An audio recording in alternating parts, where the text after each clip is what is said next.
So ladies and gentlemen, the next panel discussion is going to be sharing thoughts and ideas on data and digital tools for new Bharat.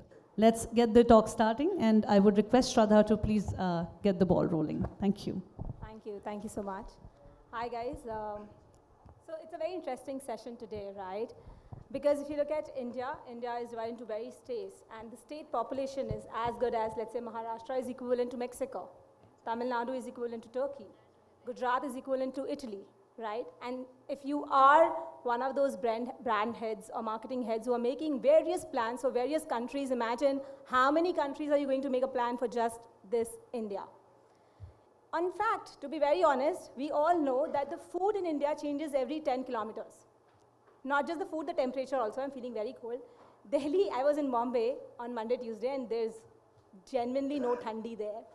So like food, like temperature, the consumer behavior, demographics, psychographics, aptitude changes every stage, right? And trust me, it's not just that. We all say, ki chalo, theek hai. And sorry, for this conversation I'm gonna keep, because we are all Bharat, we're gonna have a mix of our dialect. We're gonna go Hindi as well as English, so that we're all comfortable with this conversation around Bharat, yeah? So how food and temperature and this entire psychographics and demographics behavior changes, we also know that it's not just that you can talk to somebody in South in a particular language, but even this English-speaking audience, which is in Bombay and Delhi, are very different, right? So you can't, it's not just kanda versus pyaj, guys, honestly. It is much more than that. The team who's working in Delhi and the team who's working in Bombay are culturally different, right? So even when we're making plans for urban audiences in English, you need to look forward to certain cultural nuances that you have to take in advance in your planning to ensure that your plan clicks and you have better click-through rates or you have better conversion or ROAS. So that's the topic of discussion for today.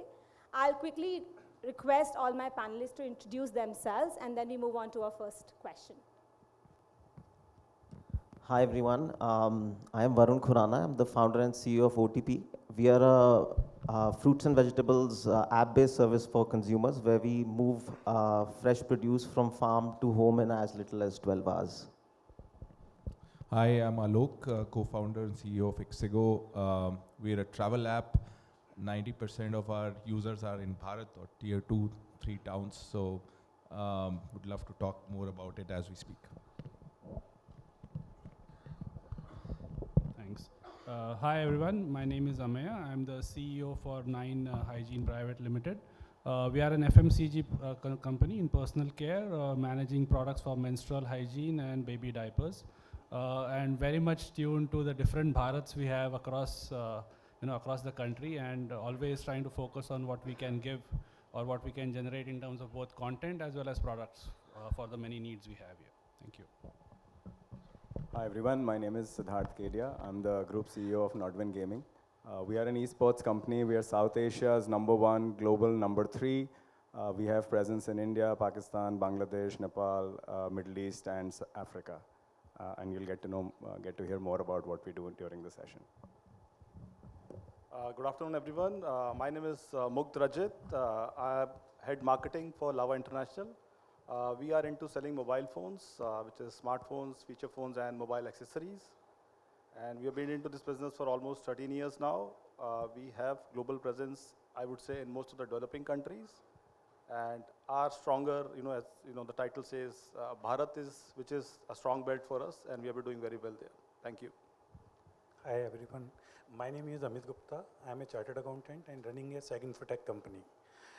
We have developed a taxation software product for filing of returns from last 20 years in this field, and we have pan-India client base, approximate 50,000 client base in India.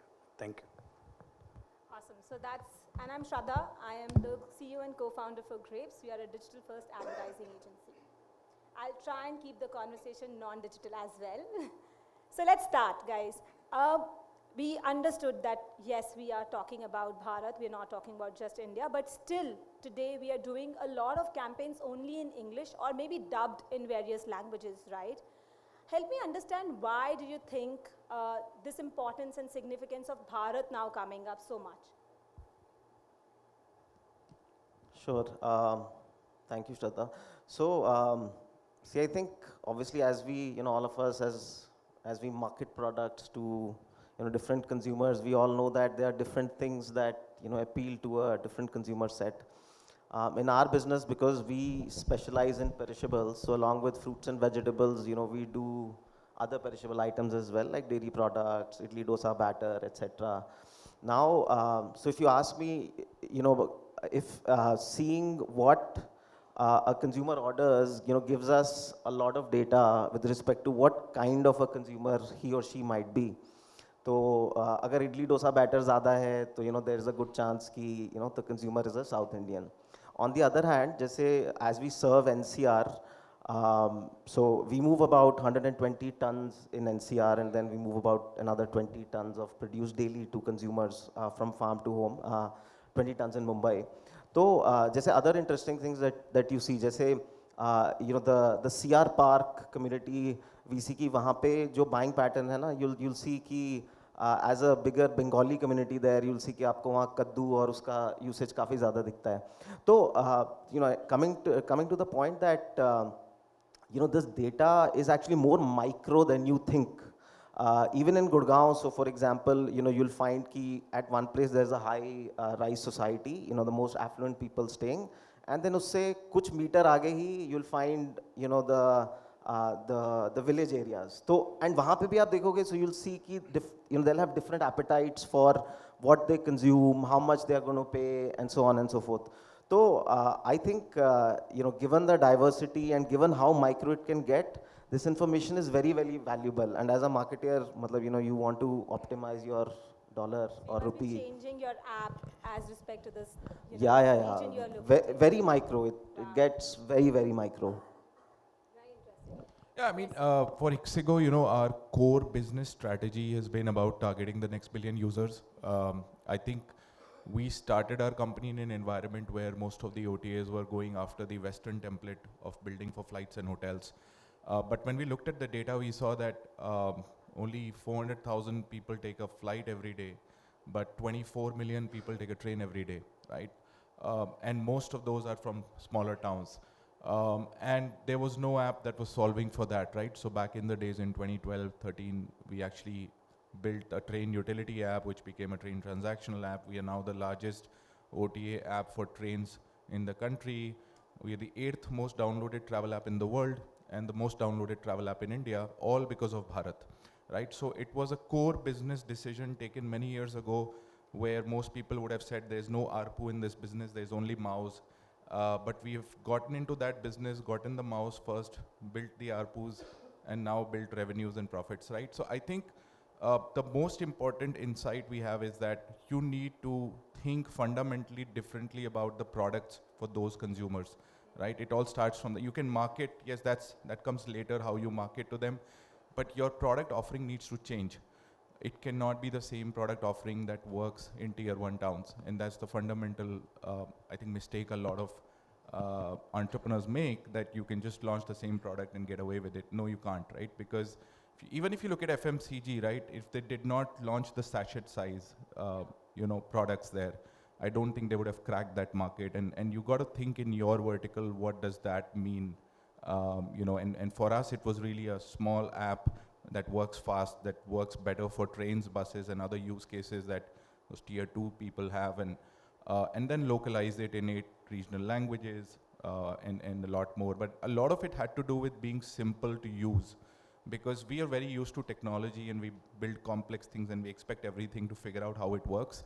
But for someone who's just come online with Geo, bought his first smartphone, right, and it takes a while to understand how things work. So you got to keep it really simple for those entry-level users. We'll talk more. Thanks, Alok. And yeah, you mentioned FMCG, and I've seen the consumer goods industry evolve over the last 2 decades, right? Initially, it was about urban consumer and rural consumers. Then there came a time where you had the aspiring consumers, right? People in the pyramid were aspiring to buy more affluent products or categories which they would not dream of. Then there was a time when we called as the middle India, right?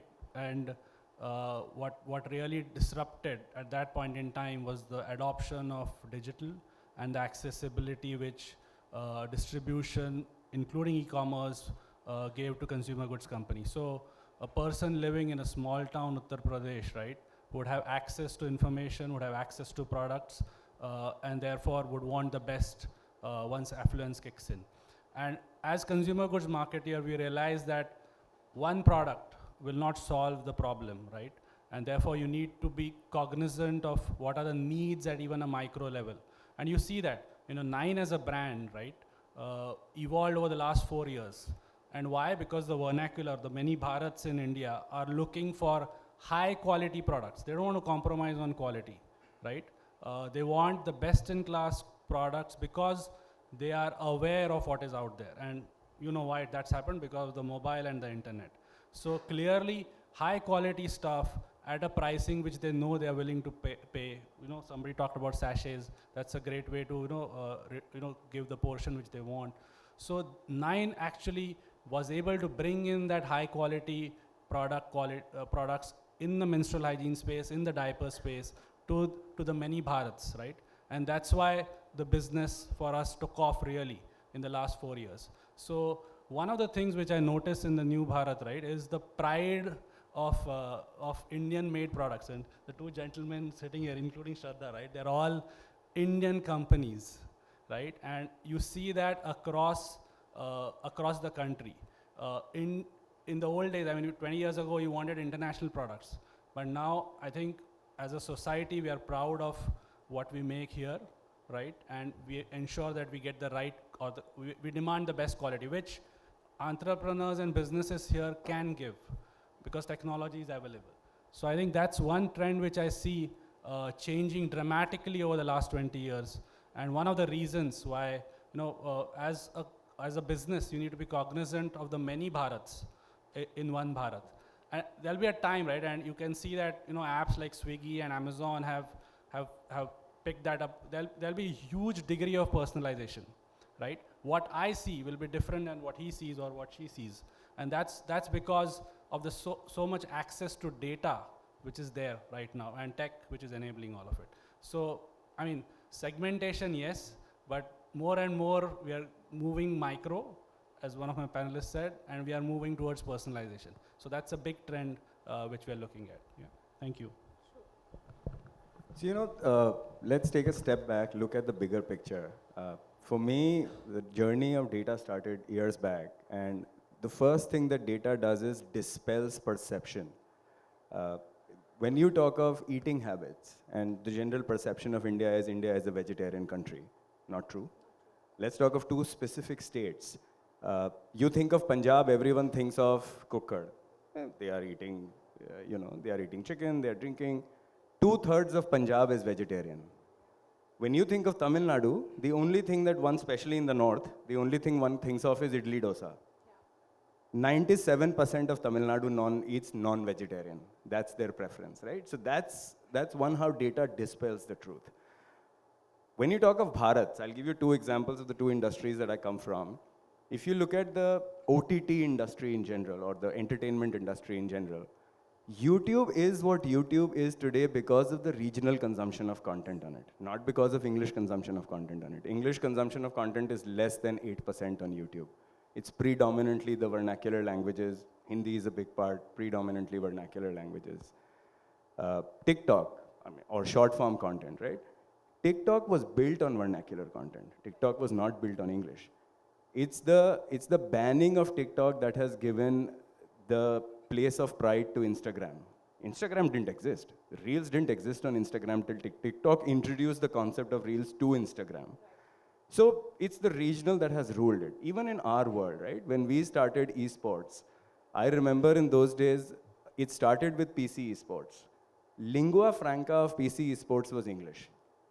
So we used to do, because it was the elite sitting in the Magnolias and the South Delhis and the South Bombays of the world who had access to consoles and just gaming PCs that used to be really expensive at that point in time. And if we would reach viewership of 50,000 people, we would be like really happy that 50,000 people, wow. Mobile changed that, right? That's when Bharat came into picture. So I remember 2019, we did this massive PUBG Mobile Championship. We took KD Jadhav Stadium. The stadium was full. Fans were cheering more than you would see in any cricket stadium, while 64 kids are sitting there, average age 19, playing PUBG Mobile. It's being broadcast all over. Over 15 days on YouTube, we reached a viewership of 100 million plus. Esports had not seen that. In India, 100 million plus. 85 million plus of that came from Hindi viewership, not from English viewership. The language changed. So today in esports, English is the 5th or the 6th language in terms of viewership. Hindi is number 1, Tamil is number 2, Bangla is number 3, Nepali is number 4, Urdu is number 5, English is number 6. That's the change that has happened, and that's all Bharat, that's not India. Very interesting. Yeah, Mum.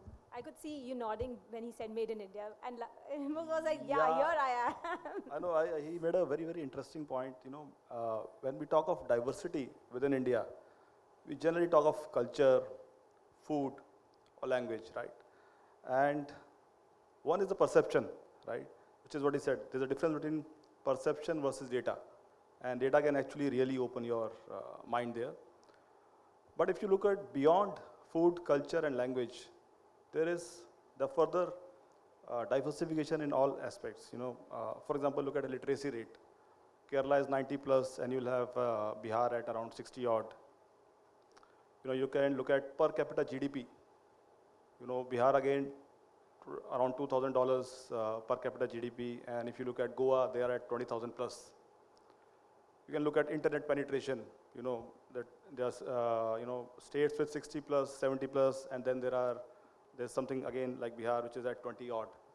So within those states, other than culture, food, and language, there are other parameters which vary. Be it education, be it literacy, internet penetration, and I think one thing, which is right now exposing this diverse India to different, other states and different geographies is digital. Because with digital penetration moving up, people are getting exposed to what's happening around. And that is where, I think one of us said about how the aspirations are building up. And that's a very important part, when we plan how do we market ourselves in the new Bharat. Thank you.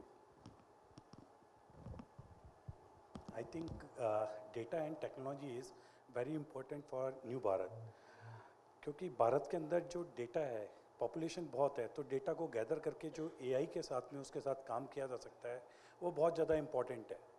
AI को use करते हुए आप जो future के अंदर जितना भी technology development है, सॉल्यूशन है, वो उसको अगर अपन डेवलप करते हैं तो इंडिया के अंदर जो स्कोप है वो बहुत ज़्यादा है इस चीज़ को आगे बढ़ाने के लिए. डेटा जितना ज़्यादा कलेक्ट करेंगे उतना ज़्यादा परफेक्शन एआई के अंदर आएगा. इसको जो मैन्युफैक्चरिंग मेक इन इंडिया है, मेक इन इंडिया के अंदर मैन्युफैक्चरिंग को बहुत बढ़ावा दिया जा रहा है, जबकि टेक्नोलॉजी के अंदर मेक इन इंडिया का पार्ट अभी बहुत कम है. तो इंडिया को जो सोचना चाहिए नए भारत के लिए, उसमें टेक्नोलॉजी का बहुत ज़्यादा इंपॉर्टेंट पार्ट है. एआई और रोबोटिक्स एंड आईओटी से आप मैन्युफैक्चरिंग के अंदर और रोबोटिक्स को यूज़ करके आप मैन्युफैक्चरिंग एफिशिएंट वे में कॉस्ट कम करते हुए और बहुत कम समय में कम कॉस्ट पे बहुत अच्छे प्रोडक्ट्स को लॉन्च कर सकते हैं, जिससे एक्सपोर्ट के अंदर और डोमेस्टिक आपका जो कंजम्पशन है उसके अंदर भी बहुत बेनिफिट रहेगा. तो टेक्नोलॉजी और जो है टेक्नोलॉजी के अंदर अभी इंडिया के अंदर बहुत कम काम हो रहा है कि जो टेक्नोलॉजी हम ज़्यादा लेके आते हैं वो सब बाहर से इंपोर्ट होती है. कोई भी आईटी कंपनी या किसी ने भी अपनी टेक्नोलॉजी को डेवलप नहीं किया है और फ्यूचर के अंदर भी कोई ऐसा लगता नहीं है कि कोई इसके ऊपर काम कर रहा है. तो अगर आप एक टेक्नोलॉजी को डेवलप करते हो तो आप जो सोचते हो कि इंडिया को इन फ्यूचर फर्स्ट नंबर पे इकनॉमी बनना है, $5 ट्रिलियन की इकनॉमी बनना है, तो वो बहुत फास्ट तरीके से किया जा सकता है. हम इसी चीज़ के लिए काम कर रहे हैं कि हम खुद की एक टेक्नोलॉजी डेवलप कर रहे हैं, उस पर काफ़ी टाइम से काम कर रहे हैं, जिसके अंदर हम अपना खुद का प्लेटफॉर्म ला रहे हैं, जिसके अंदर अपनी खुद की आईडी हो, अपना सब कुछ आपका फ्रेमवर्क आपका हो. जैसे आज इंडिया के अंदर अपन बहुत सारी लैंग्वेजेस की बात करते हैं तो वो लैंग्वेज इंडिपेंडेंट हो. आज जो भी काम किया जाता है उस लैंग्वेज के लिए आपको हमेशा कोड करना पड़ता है. तो इन्हीं सब प्रॉब्लम्स को देखते हुए कि आप किस तरीके से आप कस्टमर को बेस्ट वे में क्या सर्विसेज दे सकें, वो इम्पॉर्टेंट पार्ट है। आज लोग सर्विसेज बहुत दे रहे हैं, पर कोई सॉल्यूशन जो एक टेक्नोलॉजी का सॉल्यूशन है वो कोई भी इंडिया की कंपनी प्रोवाइड नहीं करवा रही। तो न्यू भारत के अंदर हमें सॉल्यूशन की जगह एक टेक्नोलॉजी डेवलपमेंट, जैसे आज अपन किसी की बात करते हैं माइक्रोसॉफ्ट एक टेक्नोलॉजी है, जावा एक टेक्नोलॉजी है, तो टेक्नोलॉजी की जगह हमें सोचना चाहिए कि इंडिया के पास में भी एक टेक्नोलॉजी हो। ईयर 2007 में बॉस करके एक ओएस आया था, पर कोई भी नहीं जानता इंडिया के अंदर कि वो बॉस क्या था। एक ऑपरेटिंग सिस्टम था, भारतीय ऑपरेटिंग सिस्टम सॉल्यूशन, पर कोई भी इस चीज़ के बारे में नहीं जानता क्योंकि उसको इतना प्रमोट नहीं कर पाए। तो यही चीज़ अगर आज इंडिया में आ जाएगी तो आप ये समझिए कि हम माइक्रोसॉफ्ट की जगह आज अपना एक ऑपरेटिंग सिस्टम यूज़ करते हैं, तो अपनी जो इकनॉमी है एक एक्सपोर्ट भी होगा और एक अपना जो डोमेस्टिक कंज्यूमर है उसकी वैसे भी बहुत डिमांड है, तो उसमें बहुत अच्छे तरीके से काम किया जा सकता है। Thank you, Amit, for giving that in Hindi. That's very important because we're talking about Bharat. So, 3 key points that we take away from here is one, making products in India, right? If you are making products in India, I don't think we should shy away from calling that because we are not less than global. It's very important, but yes, we need to market it right because the person should take pride in owning that. He should not be, or she should not be comparing that to a global product and say, oh, it's inferior. So branding of that made in India product is important. Second, like we said, regionalization. We've seen the power of Hindi being the second language, Tamil, Nepal. I was actually shocked looking at that data figures. It's really important. I know I follow a couple of influencers, and when they talk in Hindi, I don't connect with them because I expect them to talk in English, right? They are urban, SEC, NCCSA audience talking to me, aspirational, but I know they get the numbers from Hindi, and that's why they're talking Hindi. So regionalization is second very important thing. Third, like you said, it's not about stop giving us cohorts or definition of your target audience like 25 to 45 male, SECS or NCCSA, B, India. Please give us micro segments. These are your top 10 micro segments in which you would like to target and what product. So if this is what we learn, let's say if we have to pick up, because I know everybody wants to have their lunch also, if we keep this round short, and you need to tell me top 3 things that you guys have done in order to meet this need in Bharat, right? What would that be? We'll go in the same order, yeah? At our end, few things I would say, for a lot of the markets that we serve, like I was saying that, we see on, taking a place like Gurgaon as an example. So we see, on one place there are these, we have these affluent apartment complexes, and then right after that we have, I would say, village level. They say in Gurgaon, a lot of these societies are come from by cutting out village areas. So, one thing that we do is, even from, pricing standpoint or the offer standpoint, we do differentiate because we see that, some things appeal more to, I would say different things appeal differently to different classes of people. So that is, one thing that we do. Even our product portfolio actually also varies. So just to give you a simple example, in the perishable category, when we launched bakery in Mumbai, तो सबसे पहला जो था वो था पाव. भाई पाव होना बहुत ज़रूरी है, उसके बिना बाकी सब चीज़ें immaterial हैं. So, to some degree, even I would say the catalog can vary based on the micro market. So these are some of the things that we do. So basically, different products, different offers, and hyper personalization on your app in terms of you see Yeah, what yeah. you or what you discover on your platform. Yeah, correct. Awesome. Yeah, Alok. Yeah, so I think I mentioned that we spent a lot of time understanding the consumer and building the right product for them. A large part of that had to do with data and AI, which was just brought up, right? Because the fact is, if you build for the next billion user segment, Bharat, whichever way we call it, fact is, that's where today 80-90% of internet audience is coming from, and therefore the numbers will be on your side. But how you leverage that, and I'll give you 2 examples in our case, right? So the Ixigo Train app has one of the most accurate PNR prediction and running status prediction. And do you know why? Because when you use the app, every time you check a PNR status or running status, we actually also help other travelers with that data, right? Because if your PNR actually confirmed, or if you're sitting inside the train and we know that the train hasn't reached that station, that's how other users come to know about it. So, we're using those numbers to our advantage, building an AI model on top of it, and making predictions. which help other tier 2, 3 travelers out, right? So I think, and that builds its own network effect, right? Because once you have more data, you have more accuracy. More accuracy means more people will talk about you sitting inside a train and more people download it.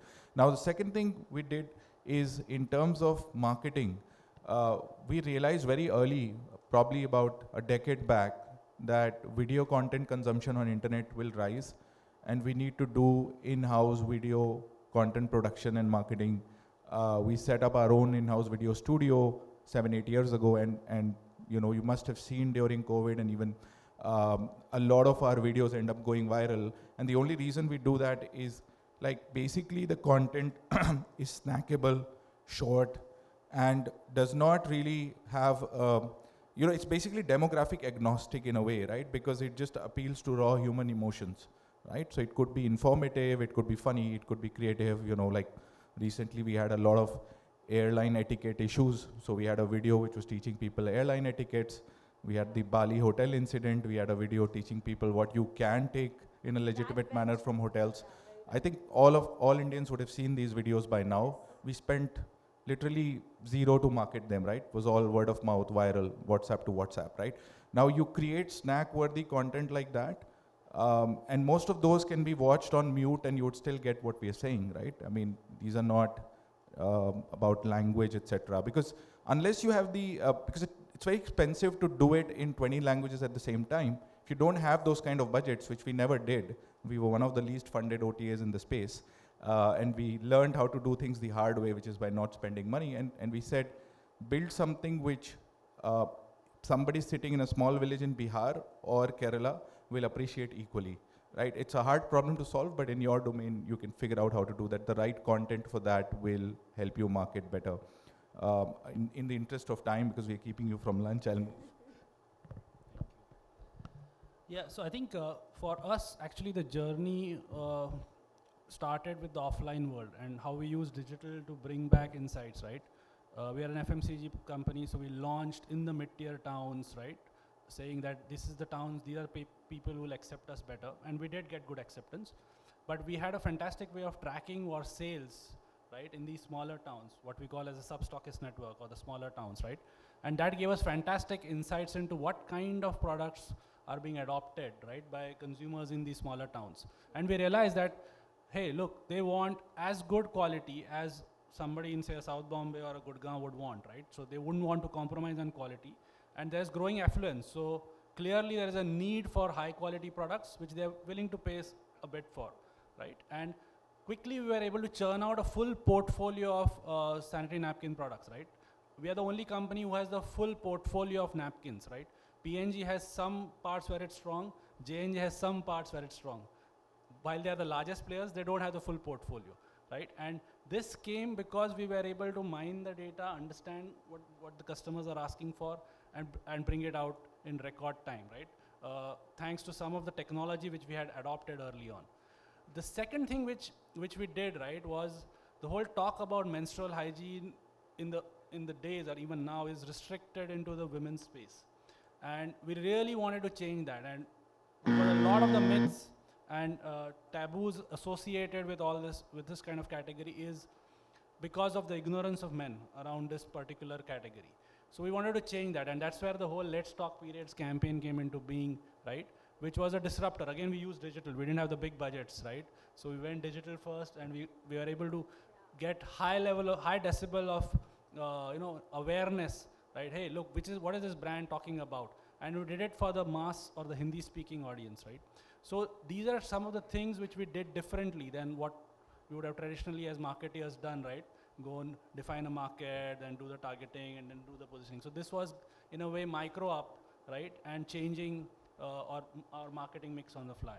So, of course, there's a long way to go. I think one of the key call-outs for us to how do we help women manage the menstrual hygiene part in a better way, and that's still an unsolved need, in my opinion, right? Well, there's a lot of talk around taboos and myths and etc. associated with that category, but you know, it's like, pregnancy, there are tons of apps. Fitness, there are tons of apps, right? And this is a natural thing, right? So I think if there is a solution, either digital or otherwise, which can help manage this particular need, I think it will be a great, it'll be great for the full society as well, right? So I think this is some of the things which we've done and we want to do going forward as well, right? And we're still very, very young, so I think there's a lot So I to hear do. what Yeah. you're saying. Like Yeah. you're saying Thanks. data is one of the most important thing for both of you of identifying these micro segments, right? And the second was content. So, and you touched a very important point where you said that we can't create content in 20 languages, right? It's a cost. Whether you're dubbing or you're creating original content. So how do you use content in mute format or in other ways, or understanding, let's say the product can be of high quality, but the regional content around myths, around this whole hygiene, female hygiene can be in different languages, or maybe in text format in different languages, which can be of a lower cost. In gaming, how do you handle this problem? So multiple vectors, right? One, we built a whole multilingual broadcast technology. That if at the same time for a tournament which is happening when we are doing the whole production quality, can we do it in 7 languages parallelly? So one is that infrastructure, because we realize languages are really important, it can't be just in English. Two, the whole grassroots development. So gamers, for example, they don't use WhatsApp, they use something called Discord, right? Discord. Oh yeah, okay, Discord. Right? Fine. So we built multiple communities, multilingual communities on Discord to understand the community better, to develop the community, whether we were developing the community for a particular game or we were developing community for a particular geography. So for example, we identified Northeast as a really important geography. So we are developing Northeast as a geography for us, irrespective of the games that we play, across the games. So that's the other vector that we use. And third is, which is the rage these days, we are actually in the process of, we'll roll it out very soon, but we are in the process of building a multilingual chatbot using ChatGPT. So we are working on that. It's almost ready. It's going to go roll out very, very soon. It's going to sit on top of Discord, on top of WhatsApp. And then again, it becomes more inclusive, because gaming is all about inclusivity, right? So I'll give you an example. When some of the biggest mobile, like when PUBG Mobile used to be there, we used to often joke around, if you're a gamer, your number one dating app is not Tinder, not Bumble, it is PUBG Mobile. Because in your team, because gaming used to be 95% men. PUBG Mobile changed that. It came down to 2/3 men, 1/3 women. So now you have a team of 4 people. There is one girl. No one knows anyone's identity. You have about, on an average, 5 minutes that you will survive in the game. You have 5 minutes, the 3 guys have 5 minutes to impress that one girl, take her number, ask her for a date outside, became the biggest dating community. But data proved that, right? I have one couple in my office who met at PUBG. There you go. So that's very interesting. You touched upon 3 points. So while we say that yes, regionalization, so creating multilingual. By the way, guys, you don't need to spend too much when you're doing multilingual. If you go to local content producers, they are cheaper than the national content producers. So you can manage that well. I like the point where you said that you picked up 7 languages. So that means, and in fact, Mugh was telling me behind the scene, right, where he was telling that we need to identify core markets. So you don't need to go into 35 languages together. Pick up the markets that are important and then try to regionalize content for that. I think I also like the fact where you were talking about how it is not just data but also technology. Can we use multilingual chatbots and use haptic, or let's say ChatGPT, in terms of figuring out how AI, like how you were saying, Amit sir, how can we use that to make our conversation better? Because when we talk to chatbots, even when I'm talking in WhatsApp, right, and even if I choose my language, one press kijiye English ke liye, do Hindi ke liye, after 2 minutes I stop talking in Hindi. Yeah? Because at the end of the day, we know that this person is from India. So even chatbots need to pick up multilingual, anecdotes or conversations from whatever regional they have been talking. Mugh, for you, what are the top 3 things that you are looking forward to do? I think before getting into top 3, one of the biggest piece I just want to mention is, if you look at New Bharat, we're saying primarily vernacular and it is not urban. I would say not urban, not say purely rural. And your outside urban, internet penetration is just 37%. Your urban is close to 70%, outside is just 37%. And it is growing at a much faster rate as compared to urban. And in absolute numbers, it has already crossed urban markets. So urban is at around 34 crores, which is 340 millions, and urban is at, and rural is at 350 millions. So it just crossed last year. Now what we do, for anything on data and digital, first thing you need is a device or an infra, because this penetration is being led by mobility. There are no Airtels or Jios or your ACT broadbands available in rural markets. It's primarily being driven by mobility, which is through a smartphone.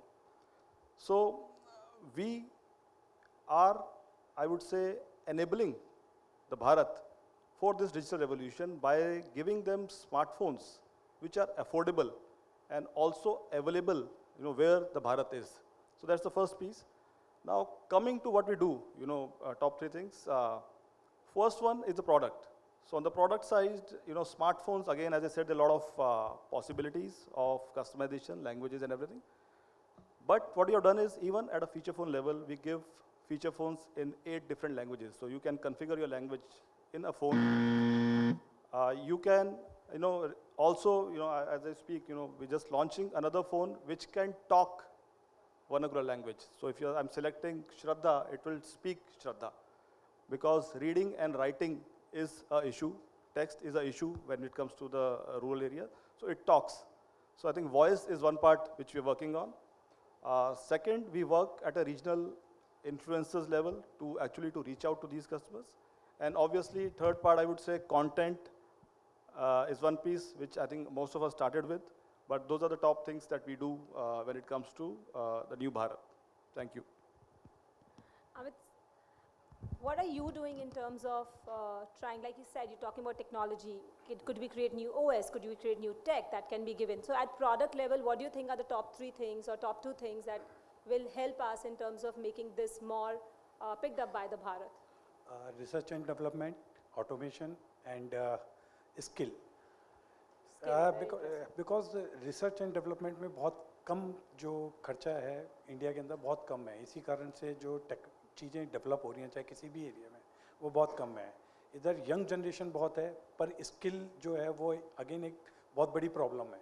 जैसे आप 100 जनों को अगर आप interview लेंगे तो 10 जन ही skill निकलते हैं, 90 लोग अनस्किल्ड होते हैं. और थर्ड वन की जो ऑटोमेशन है कि जो एक पूरा सर्कुलेशन होता है ऑटोमेशन का वो बहुत ज़्यादा रिक्वायर्ड है कि आपके पास प्रोसेस के अंदर कोई भी लैकुना नहीं छूटे, आप किसी भी चीज़ को भूलें नहीं. तो उसके लिए जो एक बिजनेस का ऑटोमेशन है, जैसे आप देखते हैं कोई भी ऐप है उसके अंदर से बहुत सारे लोगों को उसमें हट जाते हैं. रीज़न बिहाइंड क्या कि वो उसको इतना ऑटोमेटेड प्रोसेस कर दिया, उसका यूज़ केस इतना बड़ा हो चुका है कि उसके अंदर कोई भी बग नहीं रही है. और वो आपके पास में एंड यूज़र और जो कंपनी है उन दो के बीच में मीडिएटर्स ना के बराबर हैं, जिससे जो सर्विस हो रही है, जो टाइम लग रहा है वो बहुत कम लग रहा है और एफिशिएंट सर्विस हो रही है. तो मेरे हिसाब से ये 3 चीज़ें बहुत इंपॉर्टेंट हैं. Very interesting. And I like how you said it is important to automate that business so that you can learn more. And skill set में, to be very honest, I don't know how many of you are facing this, but आपने कहा 10 skill set वाले निकलते हैं और सिर्फ 3 ही join करते हैं, 7 भाग जाते हैं. IT में तो 3 भी नहीं ज्वाइन करते. So thank you guys. I think it was very interesting. I picked up a few points that I was thinking about it. So one is, guys, how do you make your product a lot more relevant for India, right? Make in India, make it for Indians. How do you create product and offers for those micro segments? So use data to identify your micro segments. Then how do you talk to them? You need to have regional content, pick up the right markets, use automation tools, and there are a lot of AI tools, there are a lot of vernacular AI tools which are available to create content or dub your content into that language. And then after that, using stuff like, which is, for example, chatbots, right? Technology, automation. I think if we do 4 of these for this year, we will be good in terms of catering to the needs of Bharat. Thank you, everyone. A big thank you to all of you for sharing insights from your brand stories, growth stories, and how data has played an important role in excelling your brands and, of course, telling out the story to the world. Ladies and gentlemen, important insights on data and especially for a market as volatile, multilingual, multicultural as India. Thank you once again, all of you. May I request Mr. L.V. Krishnan, CEO for TAM Media Research, to kindly join us again on stage to give all our panelists with our token of appreciation, our token of gratitude, a memento for joining us here at the E4M Pride of India Brands Summit and Awards. Congratulations. Ladies and gentlemen, please give it up for all of our panelists here. And also an important piece of information, right after lunch, we shall be doing another quiz presented by ABP News for another prize, that is again a smartwatch. So do come back as soon as you finish with your lunch. We shall be meeting in about 40 minutes from now. So we will wait for your presence here and conduct that special quiz with all of you.